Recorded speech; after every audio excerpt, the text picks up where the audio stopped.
बंजारा समाजाच्या आत्महत्यांना सरकार जबाबदार आहे असं नवनाथ वाघमारे यांनी म्हटलंय। शरद पवारांना नावं ठेवत आलो पण सरकार त्यांच्या पुढचं निघालं असंही वाघमारेंनी म्हटलंय। येणाऱ्या काळात नेपाळ सारखी परिस्थिती निर्माण होईल असं वाघमारेंनी म्हटलंय। तर ओबीसी आंदोलक नवनाथ वाघमारे यांनी सरकारवर हल्लाबोल केलाय।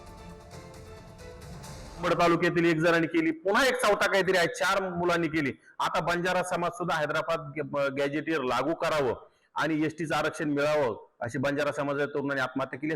याला जबाबदार राज्याचे मुख्यमंत्री, कारण की तुम्हाला जो निर्णय घेता येत नाही, तुम्ही संविधानाच्या विरोधात जाऊन निर्णय घ्यायला लागले आणि कुठेतरी राज्यात अराजकता माजवण्याचा हा प्रकार असला पाहिजे।